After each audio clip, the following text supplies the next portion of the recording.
Hi guys, welcome back to my channel. Today I'm going to share with you what a typical day of eating keto might look like for me on a weekend. So if you're interested in seeing what I eat, keep on watching. So the first thing that I had on this particular morning was a cup of coffee. And if you would like to know what I use in my coffee to keep things keto, I can go ahead and share that in another video. Just let me know down below. But I just want to preface this video by saying that this is a weekend where we are inside, due to the crisis going on in the world right now. There is a stay-at-home order in place. However, I do work in healthcare, so I do have to venture out into the workplace every day. But I had a little bit more time this weekend, and I wanted to, tape a what I eat in a day type of video. Just thought it might be helpful to some, and also might be a little bit of a break from what's going on in the world around us. So I do hope that you enjoy this, and if you want to see what I eat in the day on a weekend, go ahead and keep watching. I also do want to say that I did run out later this day just to get a coffee, which is still allowed, and you will see that on this video. So my first meal of the day was around brunch time, and I made a French toast chaffle recipe from a bigger YouTuber, a keto YouTuber by the name of Nicole Burgess. I will try to link the recipe below, but on it is a cinnamon butter topping, and oh my word, it is divine. It's butter, cinnamon, I have some Lakanto sugar in there, as well as some Jordan skinny syrup, iced cinnamon roll syrup. So good. So I am just going to add that into this butter concoction, and I'm going to get that stirred up, and then whenever my French toast is done, I'll put it on top. So here is the first piece of the French toast that is ready, and don't be silly like me and pick it up with no fork or anything, or you might burn your hand. So I am just going to take and put some of this cinnamon butter, and you want to put that on each piece of the French toast. And I use that French toast term lightly because it's not your typical French toast, but I'm telling you, it is amazing. Next, I took several eggs and I mixed those up with a little bit of sour cream, and I put them inside of a pan that I put some bacon grease in. I do like to keep my bacon grease after I make bacon, and I use it to cook my eggs in all the time. I use it to cook my eggs in and all kinds of different things in, but I know it might sound silly to put the sour cream in your eggs, but again, I found this tip from another YouTuber. Jessica Donahue is her name. She's so funny. I love her family. But you mix that up together, and I'm telling you, it adds a richness to the eggs that is so good. So I'm just scrambling these up, and on top of it, I'm actually going to add a little bit of provolone cheese. Typically, I would add some cheddar, like shredded cheddar cheese, but the provolone sounded good this day. After I put the cheese on, I did go ahead and turn off the heat, and I put this little splatter-proof thing on top just to help the cheese melt a little bit better. And these did turn out really good. Nice and melty. I added another little piece toward the end of cheese, and so it's not as melted as the others. But here is the finished product. Like I said, my first meal of the day, and this was around 1 by the time all was said and done. I had a little bit of eggs and cheese, French toast chaffles, some bacon that I had previously made, and half of an avocado with everything bagel seasoning. And another option that you can do is add a little bit of Ready Whip on top of your French toast. I'm telling you, this meal was so good. You definitely need to try the French toast chaffle recipe. So good. Okay, so next we are going to work on dinner. I had my dinner around 5 o'clock. I have some frozen broccoli florets and some frozen cauliflower rice.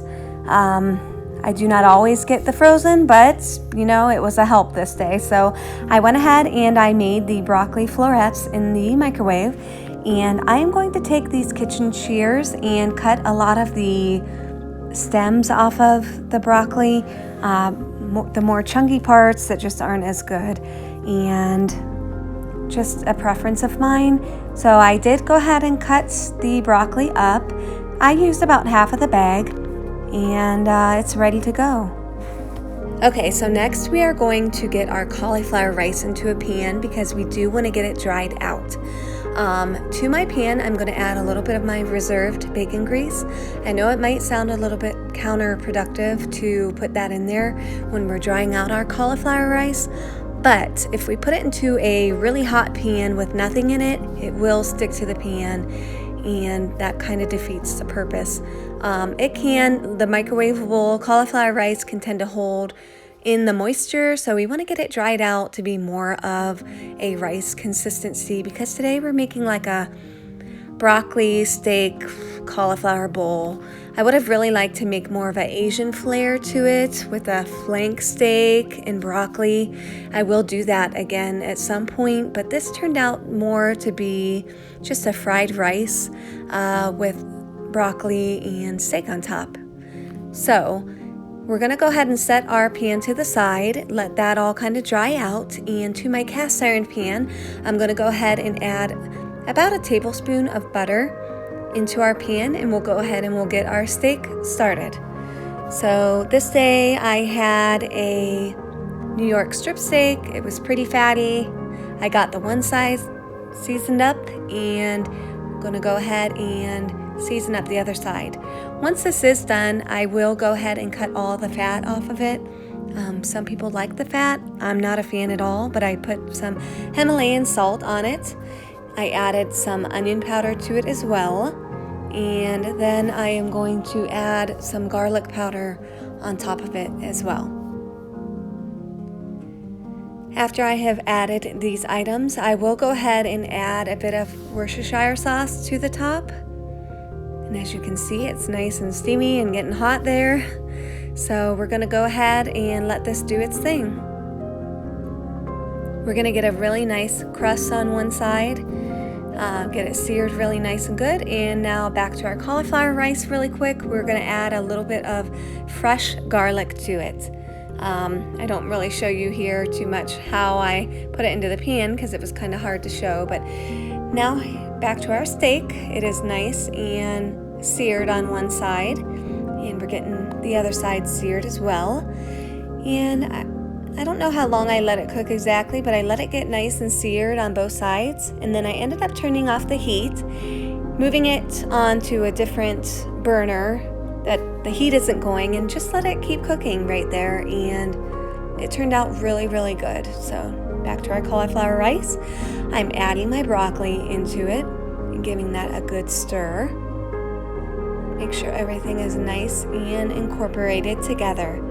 And then once it gets kind of nice and hot, both of them together, I'm going to go ahead and I'm going to create a little well inside of the rice. And we're going to go ahead and add an egg. Now normally I might add 2 eggs, but today I only added 1. So went ahead and put my egg in there, got it scrambled around. It will cook up nice. I know it looks funky when I'm showing it here, but it scrambles up really nice, and then you just, once it's done cooking, get it nice and incorporated into the broccoli and the cauliflower rice. So here I am just heating everything through really good together. And then we're going to go ahead and add some soy sauce. I use the Bragg's liquid aminos. They are just better from what I know, definitely for the keto lifestyle. So I'm really just eyeballing things here and putting soy sauce in to taste. So yeah, get it nice and hot and all mixed together good, and that is our cauliflower rice. So here's my steak done. I'm leaving it rest on the plate, and I got it cut up. I only cut up about half of it. I cut all the fat off of it, and I'll go ahead and add that on top of my bowl. So here I am struggling one-handed to tape this and put it on the top of the bowl for you, but the steak turned out really good, and really this was amazing. I highly recommend giving it a try, and look at my little buddy who's always there. What a cutie. So this day I did run out. I stayed in my car and I just ran through the drive-thru and got an iced coffee. It did have some Splenda in it, I know Splenda is not always the best, but it doesn't affect me. Some Splenda, some cream, and some sugar-free French vanilla. I do like to share these coffee drinks with you all because if you're doing the keto lifestyle, I know that's one thing that can be hard sometimes is not being able to go to Starbucks or Dunkin' Donuts because your options are a bit limited, to be honest. But I was hoping that Starbucks would be open so that I could get a particular drink there, but they were closed. I'll have to show you guys that one some other time. But this did the trick and I enjoyed it. And then the last thing of the night that I had was a little bit of a dessert that I put together. I had some fresh raspberries. You can still have berries if you're doing low carb. They're going to be, a little bit more carby, but definitely better than a lot of fruits. Berries are going to be your friend. I have this Bake Believe dark chocolate morsels, very low in carb, only 1 carb per serving once you minus the sugar, alcohol, and fiber. And I have some all-natural peanut butter. I do get the Great Value brand, and I believe it's right around 1 carb per serving. I warmed it up a bit and put it on top of my washed raspberries. I love doing this with strawberries as well, but we were out, so I used raspberries. I put a little bit of Ready Whip on top. They do make sugar-free Ready Whip. I did not have any in the house this day. So yes, it's going to have a few more carbs than your typical, but it still would be relatively low carb for sure. And then I put some of those Bake Believe dark chocolate morsels on top, and this has been something that has been such a good treat to end my night. So I hope you guys enjoyed this video. Thank you all for hanging out with me today. Be sure to subscribe if you would like to see more.